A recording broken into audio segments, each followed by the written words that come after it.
Hello student, আজকে আমরা 11 নম্বর chapter, যেটা তোমরা অনেকদিন ধরে বলছিলে সম্পাদ্যের চ্যাপ্টার, 11 নম্বর চ্যাপ্টার আমরা করব, যেখানে ত্রিভুজের পরিবৃত্ত ও অন্তর্বৃত্ত অঙ্কন করা, এটা আজকে আমরা শিখব। তো আজকে আমরা যে চ্যাপ্টারটা করব সেই চ্যাপ্টারে দুটো পার্ট, একটা হচ্ছে ত্রিভুজের পরিবৃত্ত অঙ্কন আর একটা পার্ট হচ্ছে ত্রিভুজের অন্তর্বৃত্ত অঙ্কন।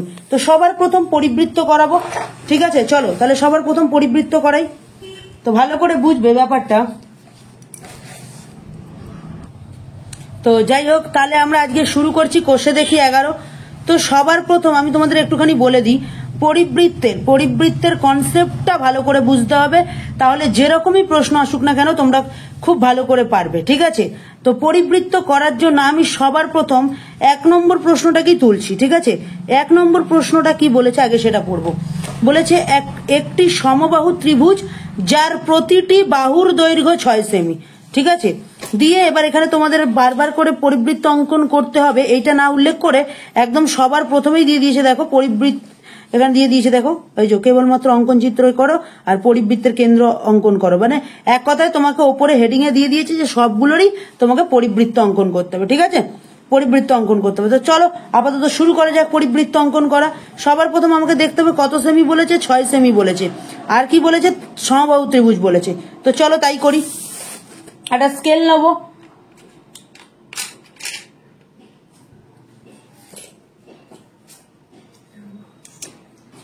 তো চলে আসবো এবার আমরা 6 সেমির মাপ নিতে, ঠিক আছে? কি করব, আমরা সুন্দর করে একটা 6 সেমির মাপ নেব। দেখো ভালো করে দেখবে, আমরা একটা সাইড করে 6 সেমির মাপ নেব। 6 সেমির মাপ নিয়ে নিলাম। আচ্ছা, আর একটা কথা তোমাদের বলে দিই, তোমরা দেখবে পুরো সমস্ত কিছু আমি সম্পাদ্য পেন দিয়ে করব, কিন্তু তোমরা ভুল করেও সম্পাদ্য কিন্তু পেন দিয়ে করবে না। এবার প্রশ্ন তোমরা বলবে, দাদা কেন তুমি করছো? আমি যদি পেন্সিল দিয়ে করি, ভিডিওটার যে ছবি সেটা হয়তো অত পরিষ্কার বোঝা যাবে না, তার ক্ষেত্রে তোমাদের অসুবিধা হবে। তোমাদের সুবিধার্থে আমি কিন্তু পেন দিয়ে করছি, কিন্তু তোমরা কখনোই সম্পাদ্য পেন দিয়ে করবে না, বারবার কথাটা বলে দিলাম, ঠিক আছে? আচ্ছা, আরেকটা কথা বলি, সম্পাদ্য করার অনেকে অনেক রকম নিয়ম বলে। আমি যেটা বলি, সব সময় সম্পাদ্য করার আগে সম্পাদ্যটা পড়ে তার একটা খসড়া চিত্র বা রাফ তোমরা একটা করে নেবে। যেমন ধরো একটা সমবাহু ত্রিভুজ বলেছে, এই ধরো একটা সমবাহু ত্রিভুজ ধরলাম, হাতেই এঁকে নেবে, ঠিক আছে? এই সমবাহু ত্রিভুজ এবং যার প্রত্যেকটা বাহু হচ্ছে 6 সেমি, আর যার পরিবৃত্ত অঙ্কন করতে বলেছে, পরিবৃত্ত মানে বাইরে দিয়ে বৃত্ত অঙ্কন হবে, বাইরে দিয়ে বৃত্ত অঙ্কন হবে, এবং বৃত্তের পরিধির ওপর ত্রিভুজের 3টে যে শীর্ষবিন্দু থাকবে। অনেকে কথাটা বুঝতে পারলো না। এই ধরো একটা ত্রিভুজ নিলাম, এই ত্রিভুজের 3টে শীর্ষবিন্দু নিলাম, আর যখন কোনো বৃত্ত এর ওপর দিয়ে যাবে, পরিবৃত্ত হওয়ার মানে হচ্ছে যখন বৃত্ত এর ওপর দিয়ে যাবে ত্রিভুজের 3টে শীর্ষবিন্দুতে বৃত্তের পরিধিটা যেন স্পর্শ করে। বুঝতে পারলাম? তো যাই হোক, আপাতত বেসিক কনসেপ্ট বলে দিয়েছি। এটা হচ্ছে একটা খসড়া চিত্র। আমরা কত সেমি করে নিলাম? আমরা 6 সেমি তোমরা ড্র করে নিলাম। এরপরে আমরা যেটা করব, যে কোনো একটা বড় সাইজের দাগ কেটে নাও, কোনো মাপ নেওয়ার দরকার নেই, যে কোনো একটা মাপের একটা যে কোনোটা তোমরা দাগ কেটে নাও। চলো দাগ কেটে নিলাম, চলো দাগ কাটা হয়ে গেছে, ঠিক আছে? এবার আমরা যেটা করব ভালো করে দেখবে, এবার আমরা কম্পাসের সাহায্যে 6 সেমি মাপটা নেব। কম্পাসের সাহায্যে 6 সেমি মাপটা নেব। তারপর আমরা 6 সেমি মাপটা নিচ্ছি, দেখো কাটা কম্পাসের সাহায্যে, পেন্সিল কম্পাসের সাহায্যে আমরা কি করলাম, 6 সেমির মাপটা নিলাম। 6 সেমির মাপটা নিয়ে ঠিক এই বাহুটার এই বিন্দুতে বসিয়ে আমরা কি করব, এইভাবে টেনে নেব। দেখতে পাচ্ছ ভালো করে? এ দেখো এইরকম ভাবে আমরা 6 সেমি টেনে নিলাম, এবং এইখানেই বসিয়ে, যে বিন্দুতে বসিয়ে এই যে রেখাটার উপর 6 সেমি টেনেছি, ঠিক এই বিন্দুতে বসিয়ে ওপরে একটা দাগ টানবো, এবং সেম মাপ নিয়ে, মাপ এদিক ওদিক করবো না, যেখানে 6 সেমিটা কেটেছিলাম সেইখান থেকে বসিয়ে আগের চাপটার উপর দিয়ে আবার ঘোরাবো। দেখো একটা কি হলো, দুটো রেখা এসে এখানে মিলিত হলো, এবং যখন এই যে ছেদ করলো, যে জায়গাটা দুটো রেখা এসে ছেদ করলো, সেই ছেদ বিন্দু থেকে আমরা কি করব, দুটো দিকের এই যে এই পাশে এইখানে এই বিন্দুটাকে যুক্ত করে দেবো, এখান থেকে এই বিন্দুটাকে যুক্ত করে দেবো, এবং এই বিন্দুটাকে দিয়ে এই বিন্দুটাকে যোগ করে দেবো, ঠিক আছে? তোমরা কিন্তু বারবার বলছি পেন্সিল দিয়ে করবে, শুরুতেই বলেছি আবারও মাঝে বলে দিলাম পেন্সিল ছাড়া কিন্তু তোমরা পেন দিয়ে করবে না, ঠিক আছে বুঝতে পারলাম। তাহলে এখন অবধি আমাদের যেটা হলো 6 সেমি বাহু বিশিষ্ট সমবাহু ত্রিভুজ অঙ্কন হয়ে গেল। এবার এদের পরিবৃত্ত অঙ্কন করার নিয়মটা তোমাদের বলি। অ্যাট ফার্স্ট যে কোনো দুটো বাহুকে দেখো, তোমরা যে কোনো দুটো বাহু, আগে আমি নাম লিখে নিই, ঠিক আছে, আমি ধরো নাম লিখে দিলাম এ বি সি, তোমরা যে কোনো দুটো বাহুকে নাও, নয় এ বি নয় এসি, দুটো বাহু হলো নয় এ বি বি সি নয় এ বি সি এসি, যে কোনো দুটো, তিনটে বাহু A B B C R AC, তিনটে বাহুর মধ্যে যে কোনো দুটো বাহুকে নাও। আমি নিলাম এ বি বাহু আর এসি বাহু, আমি কি নিলাম এ বি বাহু আর এসি বাহু, এই বাহু দুটোকে আমরা নেব এবং প্রত্যেকটা বাহুকে আমরা সমদ্বিখণ্ডক করব। এবার সমদ্বিখণ্ডক অনেকে বোঝে না, সিম্পলি ভিডিওটার দিকে তাকাও তাহলে বুঝতে পারবে। আমি এ বি বাহুটাকে সবার প্রথম নিলাম, কোন বাহুটা, এ বি বাহুটা। এবার এ বিন্দুতে বসিয়ে বি বাহুর যতদূর বাহুটা আছে তার অর্ধেকের বেশি নেব, এ বি বাহুটাকে মাপটা নেব, যখন নিচ্ছি তোমরা একটু ভালো করে দেখো, অর্ধেকের বেশি নিয়েছি, দেখতে পেয়েছো, দিয়ে এ পাশে একবার ঘোরাবো আর এ পাশে একবার ঘোরাবো, ঠিক আছে। সেম মাপ, একবার যখন এই দাগ কাটা হয়ে যাবে সেম মাপ নিয়ে আবার উল্টো দিকের বিন্দুতে বসিয়ে আমরা কি করব, চাপ কাটবো, দেখেছো, কাটলাম, যখন কি হলো, এবার দুটো রেখাকে যুক্ত হয়ে গেল, ঠিক আছে। যুক্ত হয়ে যাওয়ার পর আমরা কি করলাম, আবারও বলছি, এ বি বাহুটার অর্ধেকের বেশি নিয়ে এ পাশে একবার মাপ ঘোরালাম, ঠিক সেম ভাবে এ পাশে একবার ঘোরাবো। এবার এই সেম মাপ নিয়ে উল্টো দিকে বি বিন্দুতে বসিয়ে এখানে এই রেখাটার উপর দিয়ে ঘোরাবো এবং এই রেখাটার উপর দিয়ে আমরা চালনা করব, ঠিক আছে। করার পর এবার জাস্ট আমরা কি করবো, যে দুটো বিন্দু তৈরি হবে, যে দেখো দুটো রেখা মিলিত যেখানে হয়েছে সেই বিন্দু দুটোকে যুক্ত করে দেবো, এই বৃত্তচাপ আর এইখানে এই চাপটা দিয়ে যুক্ত করে দেবো, ঠিক আছে। সমদ্বিখণ্ডক করেছিলাম, দেখো সমদ্বিখণ্ডক হয়ে গেল। তাহলে এ বি বাহুটাকে আমরা এক কথায় সমদ্বিখণ্ডক করলাম, বুঝতে পারলাম। এরপরে আমরা কি করব, এসি বাহুকে সমদ্বিখণ্ডক করব। সেম ভাবে প্রথমে এ বিন্দুতে বসাবো কাঁটা কম্পাস, অর্ধেকের বেশি নেব, এ বিন্দুতে বসিয়ে অর্ধেকের বেশি নিয়েছি, অর্ধেকের বেশি নিয়েছি চোখের আন্দাজে, ঠিক আছে, দেখতেই পাচ্ছ তোমরা, চোখের আন্দাজে অর্ধেকের বেশি নিলাম, নিয়ে এ পাশে একবার ঘোরাবো আর এ পাশে একবার ঘোরাবো, ঠিক আছে। ভালো করে দেখো, মাপ কিন্তু ঠিকঠাক দেখবে, ঘোরালাম এবং সেম মাপ নিয়ে আমরা কি করব, এই বিন্দুতে বসিয়ে, এই যে সি বিন্দুতে বসিয়ে এই পাশে একবার ঘোরাবো আর এই যে রেখাটাকে টেনেছিলাম পরে ওই বিন্দুটা, ঠিক আছে, ঘোরালাম। মানে কোন কোন দুটো বিন্দু তৈরি হলো, ছেদ করলো কোথায় কোথায়, এইখানটা ছেদ করলো, এইখানটা ছেদ করলো, ঠিক আছে। এবার এই দুটো বিন্দুকে আমরা কি করব, যুক্ত করে দেবো, এই দুটো বিন্দুকে আমরা কি করব, যুক্ত করে দেবো। চলো দুটো বিন্দুকে আমরা যুক্ত করে দিলাম। দুটো বিন্দুকে যুক্ত করার পর দেখো তোমরা একটু যদি ভালো করে ফলো করো, দুটো রেখা এসে একটা বিন্দুতে মিলিত হচ্ছে, দুটো রেখা এসে একটা বিন্দুতে মিলিত হচ্ছে, ওই বিন্দুটাকে তুমি ভালোবেসে ও নাম দিয়ে দাও। কি নাম দিয়ে দেবে, ও নাম দিয়ে দেবে। দেওয়ার পর তুমি কি করবে, ওই ঠিক ওই বিন্দুতে বসিয়ে যে কোনো তিন দিকের মধ্যে, দেখো ত্রিভুজে তিনটা শীর্ষবিন্দু, তো যে কোনো একটা শীর্ষবিন্দু নাও, এই বিন্দুতে বসিয়ে যে কোনো একটা শীর্ষবিন্দু অব্দি নাও। আমি ধরো ভালোবেসে বি অব্দি নিলাম, কত অব্দি নিলাম, বি অব্দি, ভালো করে দেখেছো, বি অব্দি নিলাম। মাপ নিয়ে নেওয়ার পর ঠিক কাঁটা কম্পাসের মাথাটা ধরবে, ভালো করে শোনো, আবার কথাটা বলে দিচ্ছি, এই কাঁটা পেন্সিল কম্পাসের কাঁটাটা ঠিক মাঝের এই যে বিন্দুতে দুটো রেখা যুক্ত হয়েছে সেখানে বসিয়ে এই বি বিন্দু নিতে পারো বা তোমরা এ বিন্দু নিতে পারো, যে কোনো একটা বিন্দুর মাপ নেবে, নিয়ে তোমরা ঘোরাবে। যদি দেখো ঠিকঠাক হয়, যদি তোমাদের সম্পাদ্য আঁকা ঠিকঠাক হয়, তাহলে দেখবে তোমরা যেটা হবে, প্রত্যেকটা বিন্দুকে টাচ করে পরিবৃত্তটা অঙ্কন হবে, দেখবে। দাঁড়াও একটা সেকেন্ড দাঁড়িয়ে যাও, দেখো প্রত্যেকটা বিন্দুকে স্পর্শ করে যাচ্ছে, দেখতে পেয়েছো, একটা সেকেন্ড,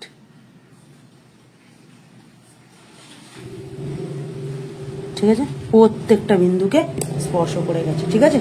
তাহলে এই হয়ে গেল আমাদের পরিবৃত্ত। তাহলে ও কেন্দ্রীয় আমাদের যেটা লিখবো, লেখাটা কি লিখবো, ও কেন্দ্রীয় বৃত্তের, ও কেন্দ্রীয় বা এরকম লিখতে পারো, ত্রিভুজ এবিসি এর ও কেন্দ্রীয় বৃত্তের পরিবৃত্ত অঙ্কন করা হলো, পরিবৃত্ত অঙ্কন করা হলো,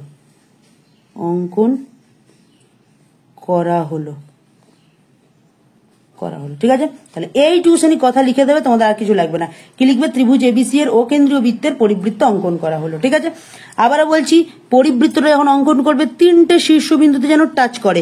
হয়তো আমার ছবির ক্ষেত্রেও দেখো একটা 19-20-এর একটা হালকা ফারাক রয়েছে, কিন্তু চেষ্টা করবে যেন একদম প্রপার মেলে। ঠিক আছে, এটা হয়ে গেল প্রথম সাম। এটা ছিল আমাদের 1 নম্বর সাম, 11.1-এর 1 নম্বর সাম। তোমরা যদি এই অঙ্কটা বুঝে থাকো, যদি এটা তোমরা বুঝে থাকো, বারবার বলছি, 11.1-এর তোমরা, এটা ছিল 1 নম্বর সাম। প্রথমে 6 সেমি মাপটা টেনে নিলাম, তারপরে কি করলাম, একটা বড় মাপ কেটে নেওয়ার পর 6 সেমি বাহু বিশিষ্ট ত্রিভুজ অঙ্কন করলাম।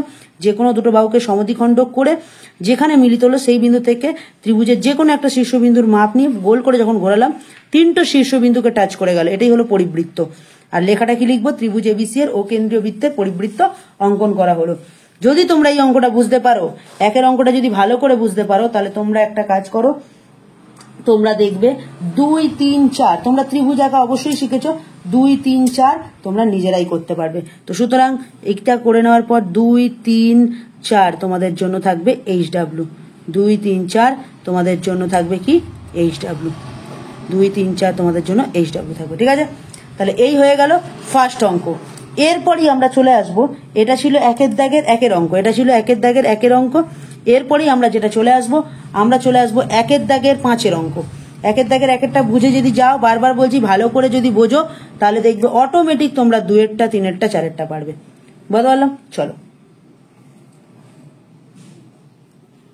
নেক্সট অঙ্কে যাওয়া যাক। চলো নেক্সট অঙ্কে যাওয়া যাক। এরপরে চলে এলাম পরবর্তী অঙ্ক। দেখো আমি তোমাদের কি বলেছিলাম, 1-এরটা তোমাদের ভালো করে বুঝিয়ে দিয়েছিলাম, বলেছিলাম 2, 3, 4 পুরো সেম টু সেম রয়েছে, তোমরা ভালো করে HWYতে করবে। চলে আসি পরবর্তী যে অঙ্ক 5-এরটা। 5-এরটা অনেকবার আমরা দেখেছি, অনেক স্টুডেন্টরা পারে না, তো তাদের জন্য 5-এরটা ভালো করে বুঝিয়ে দেবো। 5-এর অঙ্কটা খুব ভালো করে পড়তে হবে। কি বলেছে শোনো, একটি ত্রিভুজ আঁকি যার একটি বাহুর দৈর্ঘ্য 6.7 এবং বাহু সংলগ্ন কোণ দুটি 75 ডিগ্রি এবং 55 ডিগ্রি। বারবার বলছে, কি বলেছে? 75 ডিগ্রি, 55 ডিগ্রি। এইরকম টাইপের অঙ্কই পরীক্ষায় সাধারণত আসে, যে একটু ক্রিটিক্যাল ঘোরানো থাকবে, একটুখানি বুদ্ধি দিয়ে করতে হবে। কিচ্ছু না, একদম ইজি অঙ্ক। তোমরা আগে প্রশ্ন পড়ো, একটি ত্রিভুজ আঁকি যার একটি বাহুর দৈর্ঘ্য 6.7 সেমি এবং বাহু সংলগ্ন কোণ দুটির পরিমাণ 75 ডিগ্রি এবং 55 ডিগ্রি।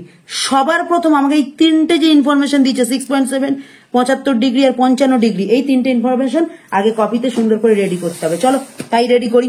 বারবার আবারও করার আগে শুরুতেই বারবার এই কথাটা বলে দিচ্ছি, তোমরা কিন্তু কেউ পেন দিয়ে করবে না, সব সময় কিন্তু পেন্সিল দিয়ে করবে। আমি তোমাদের বোঝার জন্য পেন দিয়ে করে দিচ্ছি, ঠিক আছে, যাতে পরিষ্কার তোমরা ছবিটা দেখতে পাও। প্রথমেই আমি কি বলেছিলাম, যে ইনফরমেশনগুলো আগে পেয়েছি সেগুলো আগে করে নেবো। প্রথমেই টেনে নেবো 6.7। দেখো তোমাদের মাপটা দেওয়া রয়েছে 6.7, তাহলে 6.7 এর মাপটা নিয়ে নি। ঠিক আছে, 6.7 এর মাপটা নিয়ে নি, চেষ্টা করবে প্রপার মাপটা যেন নেওয়া যায়। এটা হয়ে গেল 6.7 সেমি বাহু। আচ্ছা, আর কি বলেছে? আর আমাদের বলেছে কি কি করতে, 75 ডিগ্রি আর 55। এবার এই 75 ডিগ্রি আর 55 ডিগ্রিটা তোমরা কিভাবে করবে শুনে রাখো ভালো করে। ধরো এই ধরো আমি একটা কি করলাম, এই ধরো একটা রেখা নিলাম, এই ধরো একটা রেখা নিলাম, ঠিক আছে, আর এইখানে আর একটা রেখা নিলাম। নেওয়ার পর ভালো করে শুনবে, নেওয়ার পর তোমরা কি করো, তোমাদের কাছে দেখো তোমাদের কাছে চাঁদা আছে, দেখতে পাচ্ছ তোমরা চাঁদা। এবার চাঁদাটাকে তোমরা কি করবে, এই যে বিন্দুটা, এই যে বিন্দুটা, এই জায়গাটা, অনেকে চাঁদা বসাতে পারো না, ভালো করে শিখে নাও। তোমরা দেখতে পাচ্ছ এই যে জায়গাটা, এই যে জায়গাটা, এই ঠিক এই জায়গাটা যেখানে আমার পেনটা রয়েছে, ঠিক এই জায়গাটাকে তোমরা এই বিন্দুতে বসাও। বসিয়েছো, বসানোর পর নিচের এই যে রেখাটা, নিচের যে কালো রেখাটা, এই যে এইটা, এই যে রেখাটা, এই যে এইটা, যেটা 0 ডিগ্রি বলে আছে, এটাকে ডান দিকের রেখার সাথে পুরো সোজাসুজি ধরো। অনেকে পারে না, তার জন্য একটু বুঝিয়ে দিলাম। এই বিন্দুতে তোমরা পয়েন্টটা বসাও এবং এই নিচের কালো রেখার সাথে রেখাটাকে সোজা করে ধরো। ধরার পর তোমাদের যেটা করতে হবে, ভালো করে দেখবে, ভালো করে দেখবে, এবার ভালো করে দেখতে হবে। এই যে দেখো ওপরের দিকে একটা মান আছে, নিচের দিকের একটা মান আছে, তোমরা সবসময় নিচের মানটাকে নিয়ে করবে। তোমাদের চাঁদাতে দেখবে নিচের মানটাকে নিয়ে করবে। এবার আমাদের কত বলেছিল, 55 ডিগ্রি আর 75। চলো আমি আগে 75টা করে নিই। এই দেখো 70, এই দেখতে পাচ্ছ 70, দেখো 70, তোমাদের হয়তো লাইট পড়ছে একটুখানি, দেখে নাও। এই দেখো 70, আর তারপর 5 ঘর যাবো, 75, কত গেলাম, 75, 70 আর 5, 75। তোমরা চাঁদার সাহায্যে অনেকে পারো, যারা পারো না তাদের জন্য একটুখানি ধৈর্য ধরে বুঝিয়ে দিলাম। তোমরা কি করবে 75 ডিগ্রি করবে, হয়ে গেল 75 ডিগ্রি। এটাকে পাশে এখানে লিখে দাও 75 ডিগ্রি, 75 ডিগ্রি। কিন্তু পেন দিয়ে এরকম করে ঘুরিয়ে দিও না, কারণ আছে। এরপরেই আমরা চলে আসবো 55 ডিগ্রি করতে। এবার আমরা চলে আসবো 55 ডিগ্রি। যেভাবে বলেছিলাম চাঁদাটাকে এই যে বিন্দুটাতে বসাবো, বসিয়ে নিচের রেখার সাথে সোজা ধরবো, নিচের মাপ নেবো এই যে 50, এই যে 50, তারপরেই হচ্ছে 5টা ঘর নেব ছোট ছোট 55। তাহলে হয়ে গেল। নিচের মাপটা অবশ্যই নেবে, এই কথাগুলো কিন্তু বারবার বলছি। তাহলে হয়ে গেল 55 ডিগ্রি আর 75 ডিগ্রি, মানে 75 ডিগ্রি এবং 55 ডিগ্রি আমরা সুন্দর করে করে নিলাম, তোমাদের সেটা দেখিয়েও দিলাম। চলো এবার আমরা শুরু করব আমাদের ছবি আঁকা, ঠিক আছে? এরপরে আমরা চলো বাদ বাকি যে ছবিটা বাকি আছে সেই টিউশনি করে ফেলি। তো যেটা করব সেটা হলো সবার প্রথম একটা বড় করে রেখা টেনে নেব। দেখো যেভাবে তোমাদের আগের বার করিয়েছিলাম, একটা যাই হোক এটার জন্য কোনো মাপ দরকার নেই, একটা রেখা টেনে নাও বড় করে, ঠিক আছে? রেখা টেনে নিলাম। তোমরা কিন্তু একবার সিঙ্গেল বারই টানবে, বারবার বলছি পেন্সিলের ক্ষেত্রেও যখন করবে পেন্সিলটাকে ভালো করে পরিষ্কার করে ছুলে নিয়ে এবং একবারই টানবে, যাতে পরিষ্কার হয় এবং সরু হয়। অনেকে দেখেছি বারবার ঘষার কারণে বাজে লাগে দেখতে। যাই হোক, তারপরে আমরা যেটা করব 6 সেমি বাহু, যে মাপ 6.7 সেমি বাহু বিশিষ্ট যে মাপটা নিয়েছিলাম সেই বাহুর মাপটা নিয়ে নেবো, ঠিক আছে? পেন্সিল কম্পাসের সাহায্যে আমরা সেই মাপটাকে নিয়ে নিলাম। নিয়ে নেওয়ার পর আমরা যে বাহুটা কেটেছিলাম, ঠিক আছে, সেই বাহুটার থেকে আমরা 6.7 কে কেটে নেবো। কি করে নেবো? 6.7 কে কেটে নেব। দেখতে পেলাম 6.7 কে কেটে নিলাম। 6.7 কে কেটে নেওয়ার পর এবার আমরা যেটা করব, আমাদের বলেছিল 6.7 সেমি বাহু বিশিষ্ট সংলগ্ন দুটো কোণ বলেছিল 75 আর 55। এইখানেই আসল খেলা, ভালো করে শুনবে কথাটা, খুব দারুণ একটা কথা বলবো। এখানে কম্পাস বসালাম, কম্পাসের কাঁটা বসিয়ে যে কোনো একটা মাপ নাও, তোমার যে মাপটা হবে ভালো করে, খুব ডেঞ্জারাস কথা বলছি, এই জায়গাটাই মেন, কিন্তু বারবার বলছি যে কোনো একটা মাপ নিয়েছো নিয়ে এইটা ঘোরাবে, ঘোরালে যে মাপটা নিয়ে ঘোরালে সেই সেম মাপ নিয়ে তোমরা চলে যাও এইখানে বসাও, বসিয়ে মাপ যেন ছোট বড় না হয়, তাহলে কিন্তু আঁকা ভুল হয়ে যাবে। নিয়ে ঘোরাও, ঘুরিয়ে নিয়েছো। এবার দেখো যে মাপটা নিয়ে করেছো সেটা নিয়ে গিয়ে এইখানে বসিয়ে এদিকে ঘোরালাম। এবার যেখানে যেখানে জয়েন্ট করেছে, কোথায় কোথায় জয়েন্ট করেছে দেখো, ভালো করে দেখো। এই বিন্দুতে কি হয়েছে? জয়েন্ট হয়েছে, আর এই বিন্দুতে জয়েন্ট হয়েছে না? তো এই দুটো বিন্দুর মধ্যবর্তী দূরত্বটাকে নাও, যেখানে যেখানে জয়েন্ট করেছে সেটার মাপ নাও। নিলে এই মাপটাকে নিয়ে গিয়ে এইখানে বসাও। কোথায় বসাবো দেখছো তো? এই যে জায়গাটায়, ঠিক আছে, যেখানে যুক্ত হয়েছে এইখানে বসিয়ে এরকম ঘুরিয়ে দাও। ঘুরিয়ে দিলে এবার যেখানে যুক্ত হলো, যেখানে জয়েন্ট হলো বা যুক্ত হলো, এই জায়গাটা এই বিন্দু থেকে সিধা বাড়িয়ে দাও, সোজা বাড়িয়ে দাও। বাড়িয়ে দিলাম, কোনো সমস্যা নেই। এবার আমরা করব কত? সেম উপায়ে 55 ডিগ্রিটা করব। 55 ডিগ্রিটা করবো, যে কোনো একটা মাপ নাও, তুমি মাপ যা করবে একেবারে মাপ হয়ে গেল। এবার এইখানটায় বসাও, বসিয়ে এইখানে বসিয়ে এরকম করে ঘোরাও, একটা সেকেন্ড,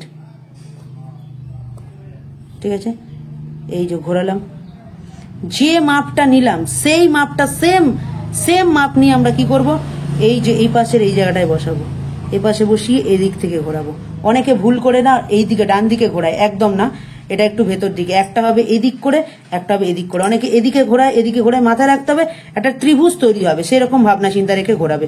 এখান থেকে এরকম ঘোরালাম, ঘোরানোর পর এই বিন্দু থেকে এই বিন্দু পর্যন্ত মাপ নেব। কোন বিন্দু থেকে কোন বিন্দু? যেখান থেকে আগের বার বলেছিলাম, আবারও মার্ক করে দিচ্ছি, এই যে যেখানে জয়েন্ট করেছে আর এখানে জয়েন্ট করেছে, এই দুটো জয়েন্টের কি করব, মাপ নেব।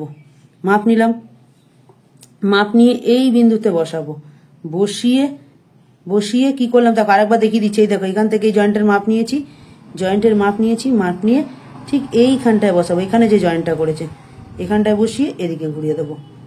ঘুরিয়ে দিলাম, দিয়ে এবার আমরা যেটা করব, এই যে বিন্দু, কোন বিন্দু দেখো, বারবার বলছি কিন্তু দরকার পড়লে একবার রিপিট করে নাও। এই বিন্দু থেকে এই যে বিন্দুটাকে যুক্ত করে বাড়িয়ে দেবো, দিয়ে দেখো তোমরা একটা ত্রিভুজ তৈরি হয়ে যাবে। তোমরা যদি ভালো করে দেখো, এটা ত্রিভুজ তৈরি হয়ে গেল।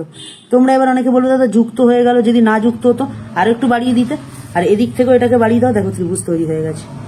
দেখতে পেয়েছো? ত্রিভুজ তৈরি হয়ে গেছে।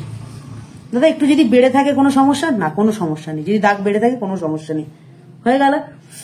এবার ভালোবেসে নাম দিয়ে দাও। আমি এটাকে নাম দিলাম এ বি সি, ঠিক আছে? তাহলে এ বি সি নাম দিয়ে দিয়েছি। এবার এটার কি করব, যে কোনো দুটো বাহুকে সমদ্বিখণ্ডক করবো, যেভাবে আগের বার করেছিলাম। তাহলে এসি আর এবি কেই নেবো সবসময়, তাহলে একটু সুবিধা হয়, ঠিক আছে? যার যেটা মন চায় নিতেই পারো, কোনো সমস্যা নেই। অর্ধেকের বেশি নিয়েছি চোখের আন্দাজে, তোমাদের চোখ আশা করি ভালো আছে। অর্ধেকের বেশি নিয়েছি, এপাশ থেকে একবার ঘোরাবো, এপাশ থেকে একবার ঘোরাবো, সেম মাপ নিয়ে এই যে এ বিন্দুতে বসিয়ে এই যে যেটা করলাম, এই যে আবার ঘোরালাম, তাহলে দেখবে একটা কি হচ্ছে, ছেদ বিন্দু তৈরি হচ্ছে। দুটো বৃত্তর চাপ গিয়ে একটা ছেদ বিন্দু সৃষ্টি করছে। এই ছেদ বিন্দু দুটোকে যুক্ত করবো, এই ছেদ বিন্দু দুটোকে কি করে দেবো, যুক্ত করে দেবো, হয়ে গেল। এই বাহুটা হয়ে গেল। আর একটা বাহু কোনটা, এ বি বাহুটা করবো সেম ভাবে, অর্ধেকের বেশি নিয়েছি, নিয়ে এপাশে একবার ঘোরাবো, এপাশে একবার ঘোরাবো, আচ্ছা, তারপর ঠিক সেম এইখানে বসিয়ে এদিকে একবার ঘোরাবো, আর এদিকে বসিয়ে এদিকে একবার ঘোরাবো, দিয়ে এই যে চাপ দুটোকে জুড়ে দেবো, এই যে বৃত্তর চাপ দুটো যেখানে জয়েন্ট হয়েছে এই দুটোকে জুড়ে দেবো। চলো জুড়ে দেওয়া যাক, জুড়ে দিলাম। দেখো একটা ছেদ বিন্দু পেয়েছি, দেখতে পেয়েছো? দেখো তোমাদের এখানে গ্রিন কালি দিয়ে দেখেছো, দেখো দুটো রেখা এসে একটা জায়গায় ছেদ করেছে। এই ছেদ বিন্দুতে গিয়ে কি করব, কাঁটা কম্পাসের কাঁটাটাকে বসাবো, ঠিক আছে? বসিয়ে যে কোনো একটা শীর্ষবিন্দুতে বসাবো, ঠিক আছে? তোমরা চাইলে একবার মাপ নিয়ে দেখতে পারো, দেখো সব কটা শীর্ষবিন্দুতেই গিয়ে বসছে, সব কটা কি হচ্ছে, শীর্ষবিন্দুতে গিয়েই বসছে, ঠিক আছে? চলো এক সেকেন্ড এই